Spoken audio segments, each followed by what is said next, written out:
함께 기도하겠습니다. 사랑해 주님, 새 한 주를 시작한 우리 성도들 축복합니다. 오늘도 말씀 가운데 지혜를 얻기 원합니다.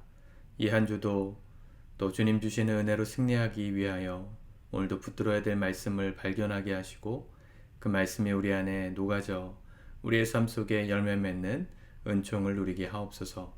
예수님의 이름으로 기도드립니다. 아멘. 우리 찬송가 211장 찬양하시겠습니다.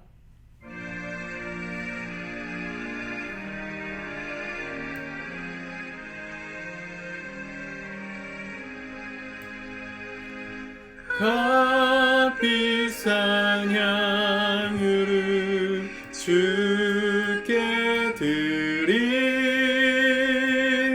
막달라 마리아 본받아서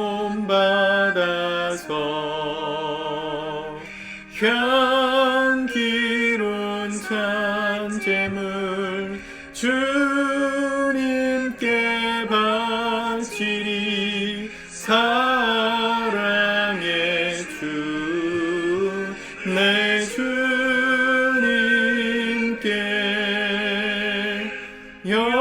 연약한 자에게 힘을 주고 어려운 세상에 빛을 비춰 성실과 인내로 내 형제 이끌리. 사랑의 주 내 주님께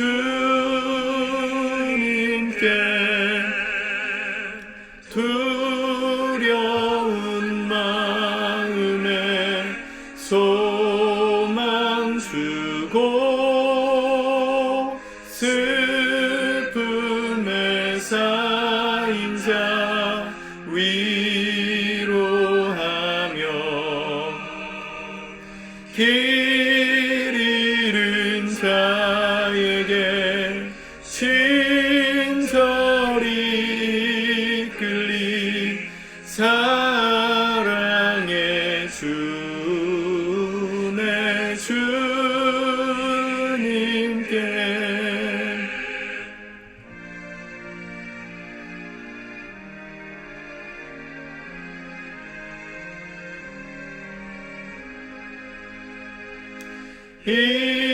인생의 황혼이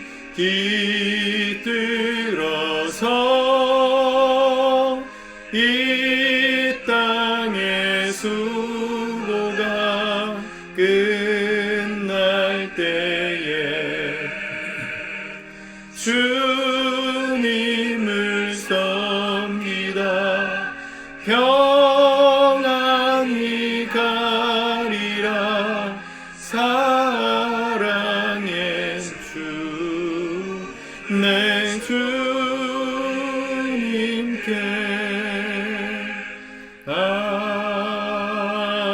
아멘. 아멘. 오늘 하나님 말씀은 창세기 24장 말씀입니다. 오늘 말씀이 조금 길어서 우리 잠깐 멈추시고 여러분들이 각자 읽어 보신 다음에 묵상 나눔을 계속해서 보셨으면 좋겠습니다. 잠깐 시간을 드리도록 하겠습니다. 네, 다 읽으셨죠? 네. 오늘 창세기 24장 말씀은 아브라함에 관한 마지막 기록입니다. 23장과 24장이 다 마찬가지이지만 하나님께서 아브라함을 믿음의 시험에서 통과한 이후에 그의 삶에 노년이 있었던 마지막 이야기들을 기록합니다. 1절에 보니까 아브라함이 나이가 많아 늙었고 여호와께서 그에게 범사에 복을 주셨더라. 그렇게 말했습니다. 창세기 12장에서 하나님께서 내가 너를 복이 되게 할 것이다. 그렇게 부르셨고 약속하셨는데 오늘 24장에서 범사에 그에게 복을 주셨더라. 복을 주시겠다 하신 약속이 복을 받은 인생으로 성취되고 또 완성된 것을 보게 됩니다. 이제 복을 받은 아브라함이 오늘 이 아들 이삭을 위해서 아내를 택하는 모습이 오늘 24장 전체에 기록되어져 있고 이삭과 리브가가 만나 결혼하는 그 이야기로 가득 채워져 있죠. 창세기 전체에서 한 장에 가장 긴 절이 담겨 있습니다. 67절까지. 참 재밌지 않습니까, 여러분? 가장 많은 이야기를 담아야 될 장들이 많잖아요, 창세기에.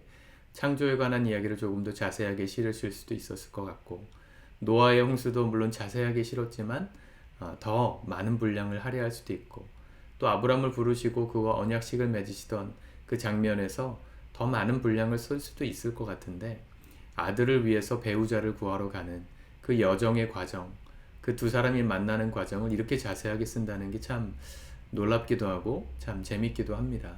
그만큼 이렇게 긴 이야기를 통해서 하고 싶으신 하나님의 메시지가 있다는 것이겠죠. 그만큼 하나님 가정, 공동체를 중요하게 여기시고 또 만남을 중요하게 여기시는 분임을 알게 됩니다. 오늘 말씀 가운데 가장 많이 반복되고 있는 단어가 두 개가 있는데, 하나는 여호와 하나님이라는 단어입니다. 2절, 7절, 12절, 21절, 26절, 27절, 35절, 40절, 42, 48, 52, 56. 그 앞에 7절까지 말씀에서는 아브라함이 하나님을 고백할 때 하나님 여호와 이렇게 불러요.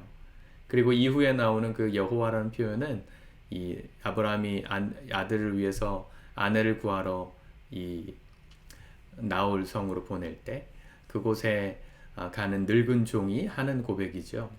동일하게 두 사람이 하나님을 한 분, 하나님 여호와라고 말하고 있습니다.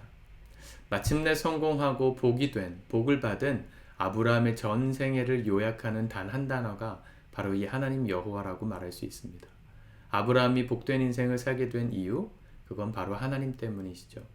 창세기를 기록한 첫 번째 목적은 아브라함이 어떠한 사람인가를 말하려고 기록된 게 아닙니다.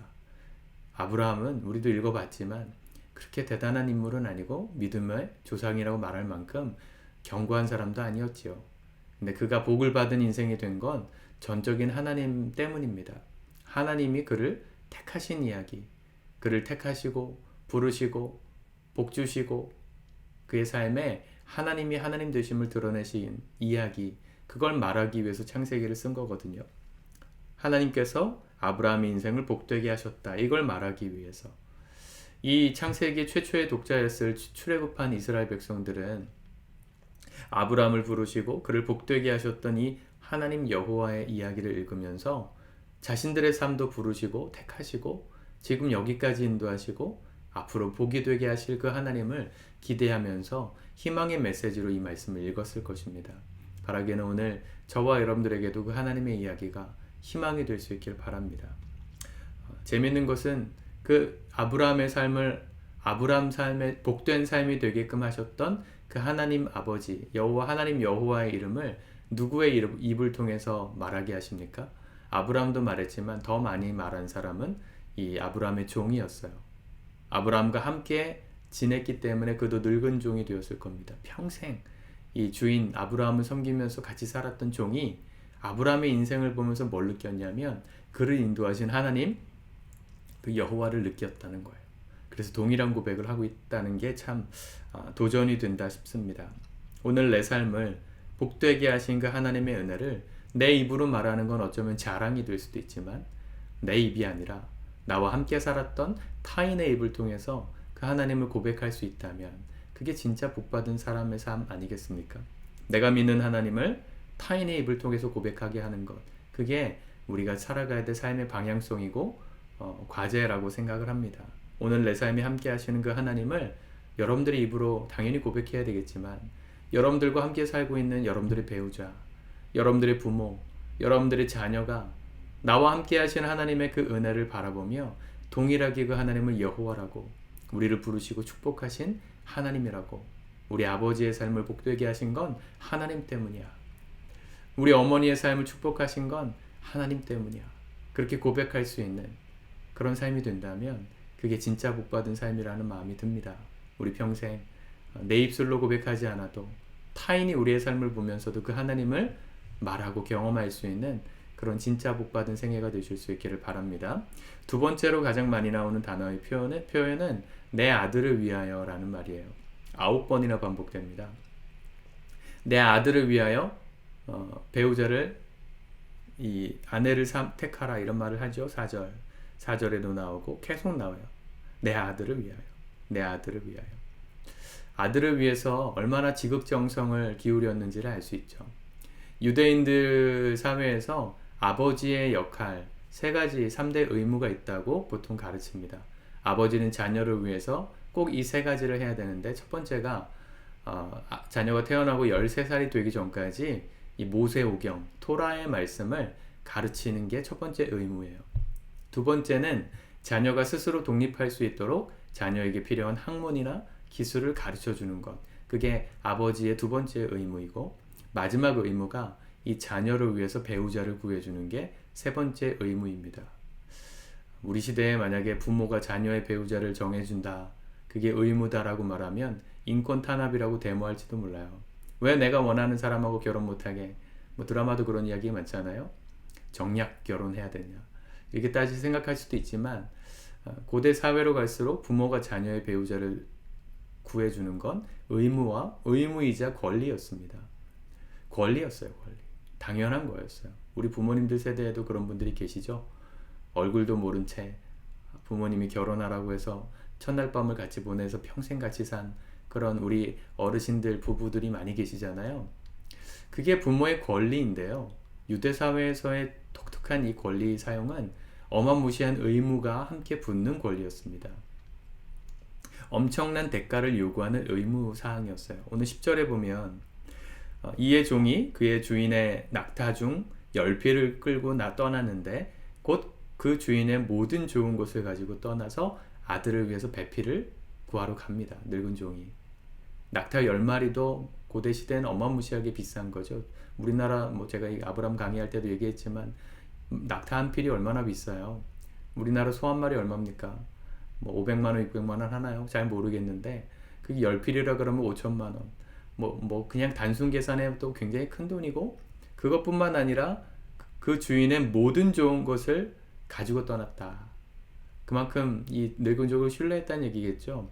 거의 전 재산에 가까운 돈을 들고 뭐하러 가는 거예요? 이 자녀의 배우자를 구하러 가는 거예요.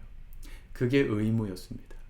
무슨 얘기냐면 자녀를 위해서 부모가 배우자를 구할 때 이 모든 좋은 것을 가지고 그 자녀의 배우자를 찾으러 간다는 건 그걸 다 주고, 실제로 다 주잖아요. 리브가의 가정을 만났을 때 금반지도 주고 다 주고 은도 주고 다 주고 그 배우자감을 데리고 오는 거가 부모의 역할이자 의무였어요. 그냥 너희들끼리 결혼해 이렇게 막 강제로 결혼시킨 게 아니고요. 그만큼 자녀를 위해서 배우자를 신중하게 선택하고 아낌없이 투자해서 가장 좋은 필요한 배필을 만날 수 있도록 도와주는 것이 이 아버지들의 특권이자 또 의무였다고요. 굉장히 부담스러운 권리이고 의무이죠. 이 말은 고대시대 유대인들이 이 자녀의 결혼을 얼마나 신성시하고 가치 있게 여겼는가를 볼 수 있는 것입니다. 고대시대에는 사람이 재산이었거든요. 노동력이기도 했고 사람이 있어야 대를 이어갈 수 있었기 때문에 결혼은 굉장히 신성하고 거의 반드시 해야 되는 거죠. 왜 그러냐면 그때 결혼하지 않으면 그냥 거기서 인생이 대가 끝나는 거니까요. 가족의 역사가 끝나는 거니까.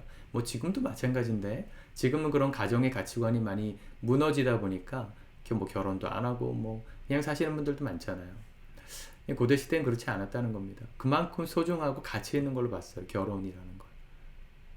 여러분들은 자녀를 위해서 여러분들이 모은 재산 다 투자해서 자녀들이 결혼하는 일을 위해서 노력하고 또 그렇게 헌신하실 마음이 있으십니까? 그 정도의 각오가 있어야 우리 자녀들이 좋은 배우자를 만날 수 있어요. 우리가 이 말씀을 통해서 좀 깨달아야 될 게 뭐냐면 우리 자녀를 위해서 부모가 뭘 해야 되는지를 배울 수 있습니다. 단순히 결혼 문제뿐만 아니라 자녀들의 인생 가운데 부모가 해줘야 될 꼭 중요한 역할. 한 가지는 자녀를 위해서 부모는 끊임없이 기도해야 된다는 거예요. 아브라함을 대신해서 아브라함이 만약 젊었다면 아브라함이 갔을 텐데 이제 나이가 많아서 임종을 앞두고, 물론 이후로도 한 수십 년 더 살지만 직접 갈 수 없는 먼 길이라 종을 보냈죠. 근데 그 종이 가는 데마다 뭐 합니까? 기도합니다. 그쵸? 나홀의 성에 들어갈 때도 12절에 보니까 우리 주인 아브라함의 하나님 여호와여, 원하건대 오늘 나에게 순조롭게 만나게 하사 내 주인 아브라함에게 은혜를 베푸시옵소서. 하나님 앞에 기도하며 이 만남을 시작하고요. 리브가가 나왔을 때도 기도하고요. 리브가의 집에 갔을 때도 기도하면서 하나님의 마음을 구해요. 저는 이게 자녀들을 위해서 부모가 해줄 수 있는 최고의 의무라고 생각합니다. 자녀를 위한 기도.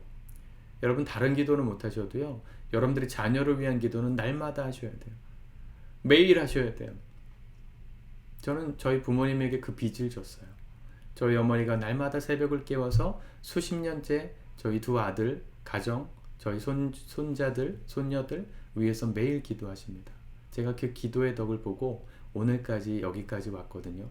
부모가 된 사람들은 자녀를 위한 기도를 단 하루라도 빼놓으면 안 돼요. 여러분 여기저기 전화하면서 자녀를 위한 과외 선생님 찾으려고 노력하는 것도 중요하지만 더 중요한 건 우리 인생의 유일한 복의 근원이신 그 하나님 앞에 하나님이 우리 자녀들의 삶을 지켜주시도록 기도하는 거, 이게 제일 중요한 의무이자 역할입니다. 자녀는 부모의 기도를 먹고 자랍니다. 그렇죠? 성 어거스틴이 젊은 시절에 방탕하고 하나님 없다 그러고 술 마시고 마약하고 여자들하고 노름하다가 어느 날 하나님의 때가 되어서 회개하고 돌아왔을 때 그가 돌아올 수 있었던, 그래서 이 참회록, 회개록, 이 고백록 이걸 쓰면서 했던, 자기가 그렇게 하나님 앞에 돌아올 수 있었던 건 어머니 수산나의 기도가 없었다면 불가능했던 일이었을 것이다. 하나님께서 어머니의 기도를 들으셔서 우리 자녀들의 그 방탕한, 지금은 잠깐 방황하는 것 같지만 그 방황하는 삶을 언젠가 돌이킬 수 있도록 우리 부모가 기도해야 될 줄 믿습니다. 두 번째는 자녀에게 재산이 아니라 자녀와 함께 할 사람을 세워주라는 거예요. 부모가 해줄 수 있는 두 번째 가장 중요한 것입니다. 부모의 재산은 이 고대 시대에는 자녀가 아니라 자녀의 배우자에게 줬어요. 그러니까 아브라함의 모든 좋은 것을 가지고 그 배필을 찾으러 가는 거거든요. 그걸 다 주고 줬어요. 고대 시대에는 그래서 결혼이라는 제도를 통해서 모두의 재산이, 부모의 재산이 자녀에게 흘러가기도 하겠지만 더 큰 몫은 그 자녀와 함께 결혼하는 배우자, 가정의 몫으로 돌아가는 것이었습니다. 여러분들이 부모들이 열심히 돈 모으고 뭐 자녀를 위해서 부동산 모으고 아파트 사놓고 재정 쌓아놓는 이유 뭐예요? 자녀 잘 되라고 하는 거잖아요. 근데 유대인들은 뭘 알았냐면 자녀들에게 물려줘야 될 건 돈이 아니라 자녀 주변에 남아있을, 자녀를 위해 줄 사람들을 세우는 일에 돈을 쓰는 것이었다는 걸 알고 있었다는 거. 이해가 되십니까 지금? 부모가 가진 재산을 자녀가 아니라 자녀의 배우자에게 주십시오. 그게 자녀를 위한 길입니다. 이렇게 얘기하면 우리 시어머니, 시아버지들이 좀 배가 아프실까요? 며느리들만 좋을까요? 물론 며느리들도 지혜가 있어야 되겠지만, 재정 관리할 수 있는 지혜가 있어야 되겠지만, 우리 자녀들에게 제일 필요한 거는요, 부모의 재산이 아니라 자녀를 위해주는 사람이 제일 필요한 겁니다. 부모가 떠난 뒤에 우리 자녀들 편에서 끝까지 함께 해줄 사람이 과연 몇 명이나 남아있을까? 그걸 생각한다면 여러분들 지금부터 자녀들 주변에 평생 자녀들과 함께 동역하며 걸어갈 믿음의 사람들을 세워놓으시는 곳에 여러분들이 가진 재산을 투자하셔야 됩니다. 내 자녀 공부 잘해서 좋은 대학 가고 좋은 직장에 들어가서 잘 먹고 호의호식할 수 있게끔 하기 위해서 내 자녀한테 과외를 시키고 여러 가지들로 투자하잖아요. 내 자녀 잘 되게 하려고 남의 자식 잘 못 크는 상황들이 반복되는 세상입니다. 내 자녀가 잘 돼야 잘 되는 반면에 남의 자식들은 잘 못할 수밖에 없잖아요. 내 자녀가 잘 되면. 그게 세상에 어쩔 수 없는 구조이지만 여러분, 그런 사회를 살아가는 우리도 이기적으로 내 자녀만을 위해서 투자하고 내 자녀의 주변에 있는 친구들은 함께 크지 못하도록 한다면 결국 잘된 내 자녀가 살아가야 될 세상은요, 자녀보다 못한 사람들이 가득한 세상이 되지 않겠어요? 그게 천국이겠습니까? 지옥이겠습니까? 그래서 어떤 목사님은요, 내 자녀에게 투자하는 돈의 2배 이상은 내 자녀들의 친구들을 위해서 써라. 우리 자녀들이 살아갈 만나게 될 저변을 확대를 위해서 써라. 이렇게 이야기하기도 하시더라고요. 그게 지혜지 않겠습니까? 여러분, 우리 자녀가 살아감에 있어서 중요한 건 돈이 아니에요. 자녀들에게 돈 줘봐야 타락하고 그거 귀한지 모르고 그냥 탕자처럼 방탕하고 쓸 가능성이 더 높지 않겠습니까? 정말 중요한 것은 부모가 해줘야 될 것은 부모가 떠난 뒤에도 자녀들 주변에서 함께 남아서 자녀를 축복하고 위해서 기도해 줄 수 있는 동역자, 믿음의 친구들을 세우는 게 훨씬 더 중요한 일입니다. 그러기 위해서는 당연히 기도해야 되고요. 여러분들의 물질을 자녀가 아니라 자녀들 주변의 친구들이 잘 세워지는 일을 위해서 쓰십시오. 저변 확대를 위해서 쓰십시오. 교회를 위해서 쓰는 것도 굉장히 좋은 방법이죠. 여러분들 교회 안에서 좋은 친구들을 우리 자녀들이 만날 수 있도록 교회 안에 좋은 친구들이 모일 수 있도록 여러분들의 재정을 쓰는 거예요. 여러분들이 과외를 시킬 때도 내 자녀만 과외시키지 마시고요.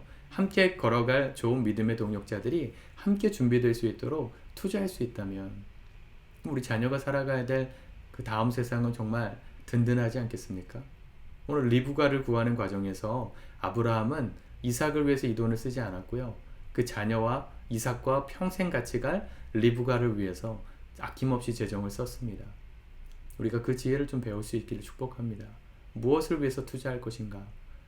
먼 미래를 위해서 더 현명한 투자를 할 수 있는 우리 성도님들의 지갑이 되실 수 있길 바랍니다. 오늘 기도하시고 내게 주신 물질이 있다면 우리 자녀들의 저변에 좋은 친구들이 세워질 수 있도록 그것을 위해서 아낌없이 투자할 줄 아는 우리 믿음의 부모님들 다 되실 수 있기를 우리 주님의 이름을 축복합니다. 기도합시다. 주님 감사합니다. 오늘도 이 말씀 붙들고 삽니다. 살기 원합니다. 주님, 아직은 우리가 참 지혜가 부족하고 또 막연하기만 한 것 같은 우리 자녀들을 위한 준비이고 앞날을 위한 고민이지만 오늘 아브라함이 아들 이삭을 위하여 배필을 구하러 가는 이 장면을 통하여 하시고 싶으신 하나님의 메시지가 많아서 이렇게 많은 분량으로 우리에게 말씀하신 줄 믿습니다.